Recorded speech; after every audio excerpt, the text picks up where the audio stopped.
Hello again, Booktube. It's Mike from RiffRaff's Reading Renaissance here, and today I thought I'd like to do the 10 Untouched Book Tag, which I saw on the channel Books, Songs and Other Magic with Gareth, but he credits the original tag to Rainier's books. So I have a lot more than 10 that would qualify, as you can see behind me, but I selected 10 where I'm not quite sure why they haven't got read yet. As I've said many times on this channel, I'm a slow reader, so picking the next book is always a big deal, and if it's a chunker, it's daunting because it's going to take a big chunk out of the remaining reading time before I get to the others on the endless TBR list. So in no particular order, let's look at the 10 that I've chosen. First up is Ray Bradbury's Fahrenheit 451. This is a sort of book that everybody who reads books has to read. So why I haven't actually got around to reading it yet, I'm not quite sure. It's got about 220 pages, so it shouldn't be too bad, but there just always seemed to be something in the queue first. It's a book about a guy who burns books, and I haven't read it, but I understand that it moves in a good direction, let's put it that way. So it's on the list, and I have to get to it, just haven't got there yet. Next up, another slightly similar book, at least similar in terms of the genres and books in my bookcase that keep staring down at me and saying, when are you going to read me? You've bought me, when are you going to read me? And that's Aldous Huxley's Brave New World.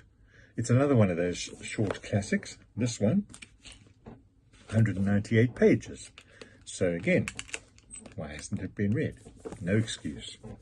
The book says, Huxley was uncannily prophetic, a more astute guide to the future than any other 20th century novelist.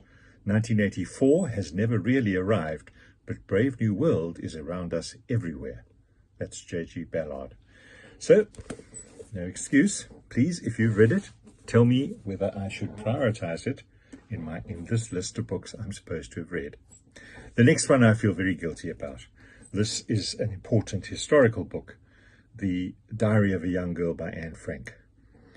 It's clearly a piece of history that needs to be read, and I have no excuse. I simply haven't got around to it because there's so many other books that have jumped the queue. Discovered in the attic where she spent the last years of her life, Anne Frank's remarkable diary has become a world classic, a powerful reminder of the horrors of war and an eloquent testament to the human spirit. Updated with enlightening new material, this is a truly complete and definitive edition. Well, there you go. I need to prioritize better. Next up is a local, if you're South African, author, James Coetzee, who has won many awards. Let me get this right. This is his book, Waiting for the Barbarians. I have read quite a bit of James Coetzee, and particularly the novel Disgrace, which is probably his most famous, I suspect, novel of life in South Africa, which is endlessly complicated, as anyone here will know. This is described as a real literary event by the New York Times. For decades, a magistrate has been a loyal servant of the empire, running the affairs of a tiny frontier settlement and ignoring the impending war with the barbarians. When interrogation experts arrive, however, he witnesses the empire's cruel and unjust treatment of the prisoners of war. Jolted into sympathy for their victims, he commits a quixotic act of rebellion that brands him an enemy of the state. That seems very timely. I must try harder. It doesn't get any easier, because the next on the list is the Iliad by Homer. This to me is like a mountain. There were two big mountains in my reading renaissance that were obvious even to the casual onlooker from the very beginning.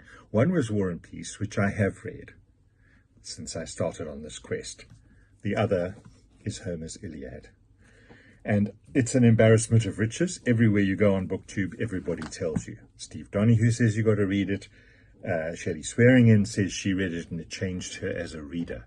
So if that's not encouragement enough for me, it's daunting, it's in verse, that makes it tough, but I actually listened to Shelley's video today about the 3 big classic chunkers that she would recommend, and she encouraged me greatly by saying that chapters 1 to 16 are setting the scene and everything explodes in chapter 17.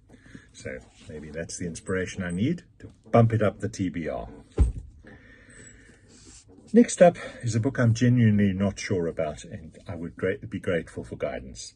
This is Salman Rushdie's Satanic Verses. I bought it because, well, you know, it's a famous book for lots of reasons.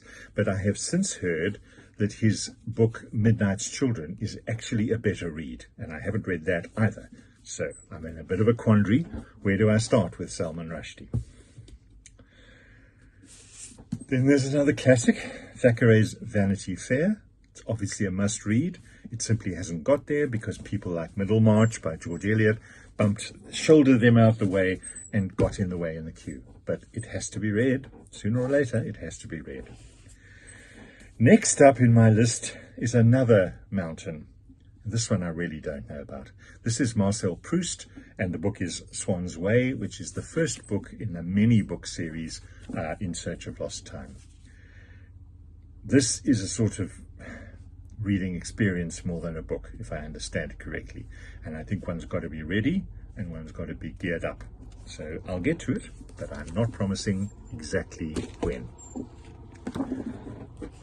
The next up is a much smaller book, which is less of an excuse for why I haven't read it, Machiavelli's The Prince. I think there's something mildly dude bro about this book that keeps sort of making me think maybe not next. Maybe I'll come back to it next. I haven't read it. I know I need to. It's part of the canon.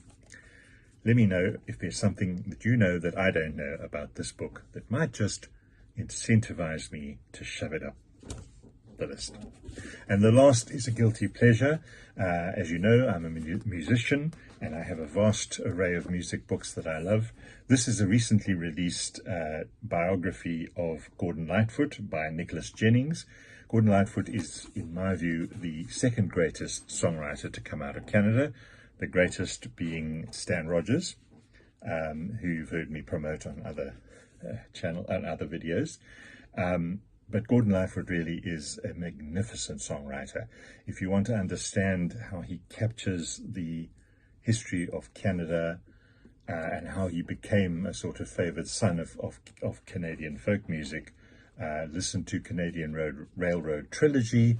But if you want to understand why a avid reader like myself loves Gordon Lightfoot, one of his songs was literally called Don Quixote. Go figure. There's no excuse to not read this. It just is struggling for space in an overcrowded queue. So there you are. That's the list of 10 books that I haven't touched in over a year. Embarrassingly enough, of course, I've touched them tonight. But that doesn't move them into the red column as opposed to the to-be-read column.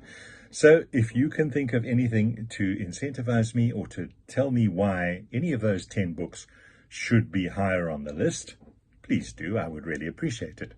Thank you very much. We'll see you again soon, BookTube.